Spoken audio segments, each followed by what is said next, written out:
गणेश उत्सव जवळ येत आहे, आपण खरेदी करायला आलेले, काय सांगाल? यावर्षी गणेश उत्सवाला प्रचंड असा उत्साह आहे. संपूर्ण महाराष्ट्रभर पाऊसही चांगला पडलेला आहे. काही ठिकाणी नुकसान झालेलं आहे, काही ठिकाणी खूप छान पद्धतीनं शेतीची कामं झालेली आहेत आणि शेतीचा हे पण झालेलं आहे. त्यामुळे गणेश उत्सवाला यावर्षी खूप उत्साह आहे. तुम्ही बघत असाल, आज तरी सोमवार आहे म्हणून गर्दी कमी आहे. काल प्रचंड गर्दी होती, इथे चालता येत नव्हतं आणि ही दुकानं अशी बहरलेली आहेत. त्यामुळे गणेश उत्सव यावर्षी आनंदात आहे. हो काका, 200 रुपये. हे सर्व 200 रुपये हा, हे मोठे 200 वाले, आणि छोटे छोटे 150 वाले, 120 वाले. गेला ना वाहनाला गेला ना पाठवलं ना मी. आता घेऊन जाणार ना तू येऊ का जाऊन जाऊन 3000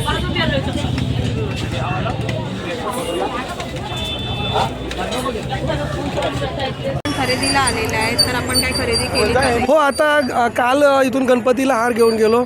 आज घरच्या फोटोसाठी, देवासाठी हार लागत होता म्हणून ताईकडे आता परत आलो आणि त्यालाही सांगितलं की काल येऊन गेलो आहे, पण गर्दी त्यांच्या चेहरा लक्षात नाही. आज परत गर्दी नसताना आलो आहे आणि आज हे हार घेतला आहे.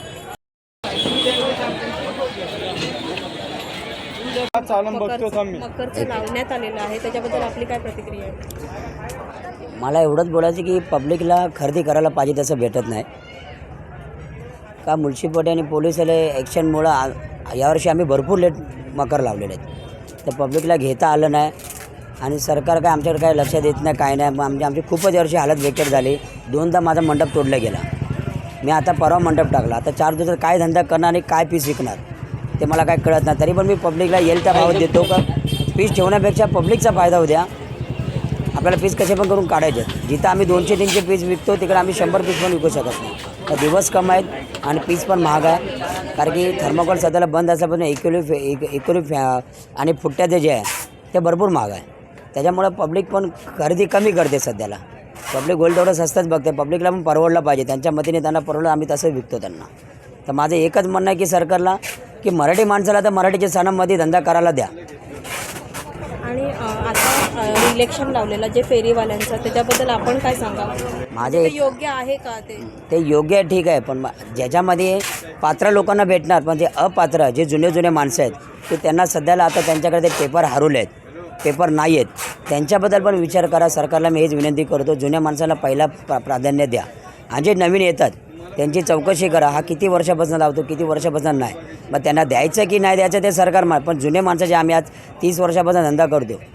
माझा स्वतःचे 2-3 जागा असून मला एकच माझा दार पाणी दिला, बाकीचे 2 नाही. मग बाहेरचे येऊन धंदे करून जातात आणि आपल्याला इकडे धंदे करायला भेटत नाही. आपण मकर लावलेले, त्याच्यामधला विशेष मकर असं कोणतं काय आपण बनवलं आहे का? माझ्या त्याचं विशेष मकर बोलतो मी इको फॅन्ड्री बनवला आहे. हा इको फॅन्ड्री फुट्टेज आहे, स्पंचवाला आहे. सध्याला हा भरपूर चालतो. त्याच्यामध्ये दुसरा इको फॅन्ड्री हा पण आहे, लाईटवाला आहे. पब्लिकला लाईटवाला जास्त आता सध्याला चालतो लाईटवाला. त्याच्यामध्ये विशेष काय म्हणजे काय महत्त्व आहे? विशेष काय महत्त्वाचं म्हणजे बोललं तर पब्लिकला कसं आकर्षित दिसण्यासारखं आणि लाईटवाला आहे आणि सगळ्यात सुंदर दिसतो. आणि कसं दुसरा लाईट बोललं तर याच्यामध्ये डिझाईन भरपूर आहे गणपतीची. आता सध्याला बघा, आता हा डिझाईन आहे श्री आहे. आता माझ्याकडे सध्याला संपलेलं आहे, पण जे डिझाईन आहे जास्त करून पुट्ट्याचं इको फॅन्ट्री थर्माकोल आम्ही शक्यतो ठेवतच नाही आणि ते ठेवतच नाही. आपल्यामुळे कोणाला तकलीफ नाही व्हायला पाहिजे.